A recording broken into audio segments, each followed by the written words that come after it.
ጤና ይስጥልን እንደምን አላችሁ? አሁን የምንገኝበት ወቅት እንግዲህ ክረምት ነው፣ እርሻ የሚከናወንበት ጊዜ ነው። ታዲያ አሁን ከጀርባ የምትመለከቷቸው የዶኮ ካሌ ሙሉ ወንጌል ቤተክርስቲያን አባላት ናቸው።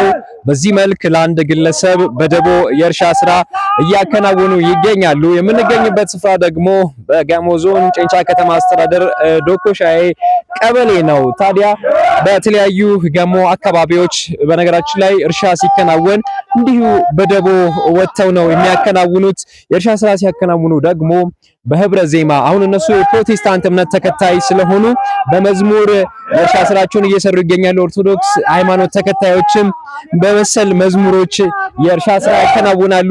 በባህል ደግሞ አብሮ ሁሉ በጋራ ሲሰሩ ባህላዊ ዜማዎችን አቅም የሚሰጡ ጉልበት የሚሰጡ ህዝቡን የሚያነሳሱ ዜማዎችን እየተጠቀሙ ነው የእርሻ ስራ የሚያከናውኑት። ታዲያ ይህ ምንን ያመለክታል የሚለውን ከነሱ ጋር ቆይታ አድርጌ ወደ እናንተ ማድረስ ነው የሚሆነው። አብራችሁን ቆዩ።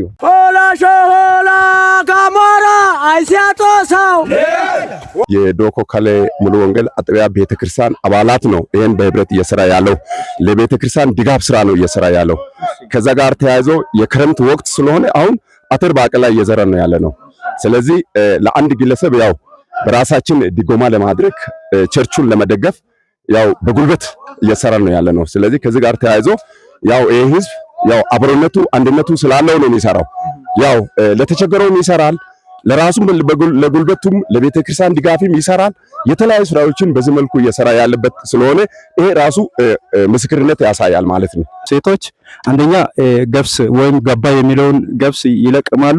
ከዛ በኋላ ደግሞ የከብቶችን ፍግ ወይም ለቅመው ወደ የቤተሰብ ማሳ ውስጥ በመስራት እንዲዘራ የማድረግ ስራ የራሳቸውን በራሳቸው ፕሮግራም የሚሰሩበት አግባብ አለ። ወንዶችም በራሳቸው ወጣቶችም ህፃናትም በራሳቸው ዘርፍ ሁሉም ይሰራሉ። ለቤተ ክርስቲያን ኢኮኖሚ ወይም በጀት ፋይናንስን አቅም ለማሳደግ ራሳቸው ሁሉም ወጥቶ የሚሰሩበት አግባብ አለ። መዝሙሩ እንግዲህ ያው አንደኛው 3 ነገሮች አሉ ከመዝሙሩ። አንደኛ ወንጌልን ያሰራጨን ነው የዘመረን ወንጌልን ማሰራጨት ነው። ሁለተኛ ደግሞ የህብረቱን ስንሰራ መዝሙሩ ኃይል ይሰጠናል፣ ድጋፍ ያደርገናል። ስራችን በቅጥረት ሰዓት እንድንጨርስ ሳናቅ ስራው እንዲያልቅ ያደርገናል። ሶስተኛ ደግሞ አካባቢው ያለው ምዕመናን እንዲያውቁና እንዲረዱ በእንዲህ አይነት ህብረት ስንሰራ መዝሙሩ ወንጌልን እንዲሰሙ መንገድ ዳር አልፎ የሚሄዱም ወንጌል ሰምተው ያው ምስክርነት እንዲያገኙ ነው። ሶስት ነገሮችን ላይ መሰረት አድርገን ነው የምንሰራው እና ዛሬ ባቅለና አተር ዶኮ ካሌ ሙሉ ወንጌሎች ለኔ እርሻ እያረሱ ነው። ባቅለና አተር እያዘራው ነው።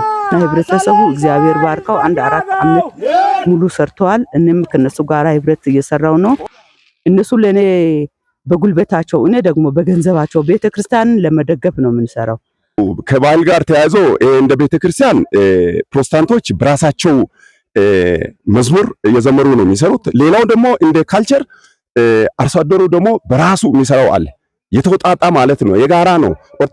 ኦርቶዶክስ ፕሮቴስታንት አብሮ የሚሰሩበት ሰዓት ላይ ደግሞ የራሳቸው የሆነ ቋንቋ የራሱ የሆነ ድምጾች ስላሉ በዛ ጋር ተያይዘው ነው እየሰሩት የቆዩት ማለት ነው። ስለዚህ ባህሉ ከዚህ ጋር ተያይዘው ሁሉም በራሱ ስራ እየሰራ ነው ያለው።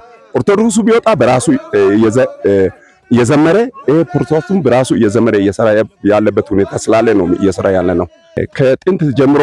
ከጥንት ጀምሮ ያው አብረነቱ ተያይዞ የመጣ ጉዳይ ነው። ምክንያቱም እንደ ባህላችን እንደ ጋሞ ባህል የጋራ የሆነ እሴት ስላለው ነው እየሰራ ያለው። እሴት ነው ይሄ ለጋሞ ባህል ትልቁ መሰረት የሚሆነው አብሮነቱ አንድ ላይ እየሰራ በየትኛውም አካባቢ ላይ ጋሞ ባለበት ቦታዎች ላይ አብሮነት እየሰሩ ያለበት ሁኔታዎች ስላሉ ይሄ ማሳያ ነው። የኛውም ደግሞ የጋሞ ባህል አንዱ ይሄ ማሳያ ነው። አብሮነት ማለት ነው አንድነት፣ መተጋገዝ፣ መረዳዳት አንድነት ስለሆነ ከዛ ጋር ተያይዞ ይሄ ህዝብ እየሰራ ያለበት ሁኔታ አለ።